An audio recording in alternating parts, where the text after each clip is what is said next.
Hello, magandang gabi mga kajak, no. Gusto ko lang i-reviewin yung ginawa natin na Toyota Innova. At kung papansinin niyo mga kajak, pagka yung inyong sasakyan manual transmission, pagka umiingay po siya mga kajak, pagka pinaandar nyo, and then pag-aapakan nyo yung tinatawag na clutch, nawawala naman yung ingay. Maraming mga possibility kasi mga kajak. Una-una, syempre dun sa tinatawag na release bearing. So pag kami maingay sa loob ng transmission nyo, manual transmission, tapos pag inapakan nyo yung clutch, nawawala, release bearing yung mga kajak. Ito naman, yung yung sa ating findings naman, yung ayaw nang pumasok yung cambio nung kanyang yung kanyang manual transmission, minsan hirap nang pumasok sa primera, no? Sa clutch naman may problema, no? Kaya makita nyo yung pinakita kong mga kajak, yung clutch pressure plate, I should say, yung pressure plate niya ay may kain na. So yun ang nangyayari mga kajak. Tapos pagka slide naman, dumudulos na, pudpud na. Ayun mga kajak, maraming mga pwede panggalingan kahit dun sa pilot bearing. So kaya nga pag nagpalit tayo ng tinatawag na nagbaba tayo ng manual transmission ng ating sasakyan, ay sinasabay na natin po lahat yan. Yung tinatawag na release bearing, pilot bearing, clutch, at saka yung tinatawag na pressure plate, no?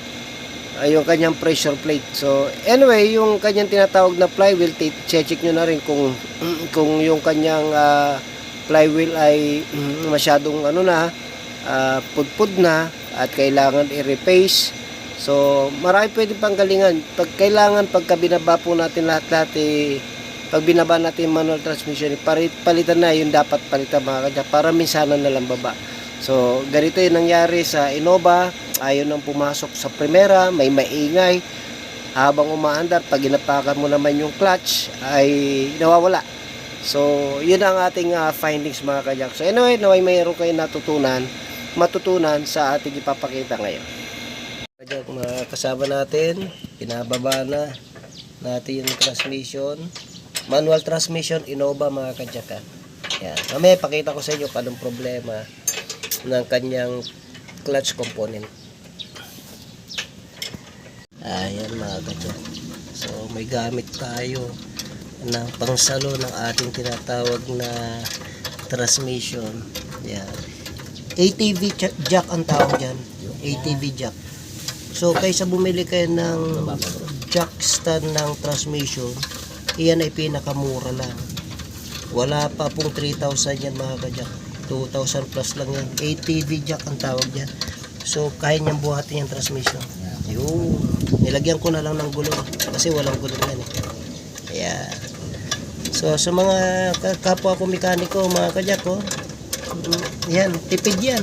Hindi kayo gagastos ng malaki dyan, mura lang yan. Mga transmission nyo, pwede nyo nang saluhin yan sa pamamagitan ng ATV jack na yan. Okay. Para sa motor din yan, kayang buhatin ng motor. So ito mga kajak, linisan na natin yan bago ibalik mamaya ang dumi. Tapos palitan natin itong release bearing ang tawag dito mga kajak. Yan.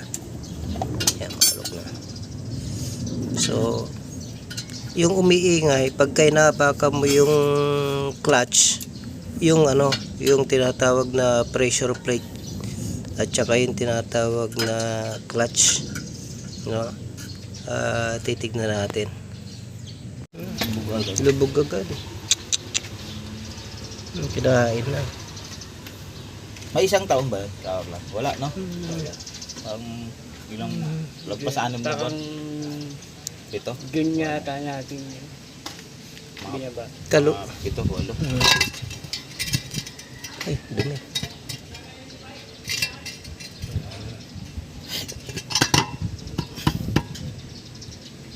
Gano'n, magwalis pala tayo dyan. Dumi. Pudpud agad ka ako na.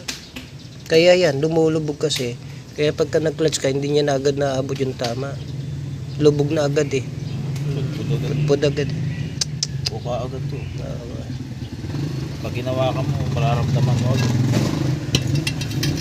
Yan ang gagaling yung ingay niya. Ha? Nanipis na agad, Kaskas, Nakaskas, So, ayun mga kajak, nakita nyo naman, no? Yung kanyang tinatawag na pressure plate ay gastado na.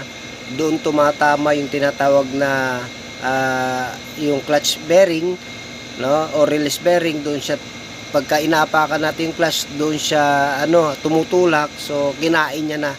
So, anyway mga kajak, yun ang isang problema ng sasakyan pagka ang hirap ng ipasok sa cambio, no? Kahit nag-a-adjust na tayo sa ating tinatawag na clutch, ganun pa rin. Yun ang problema mga kajak. So, nawa meron kayo natutunan sa ating ipinakita para mag-troubleshoot nung maingay doon sa ating manual transmission. Jack of all trades, how to care, a shop that cares for your car. God bless!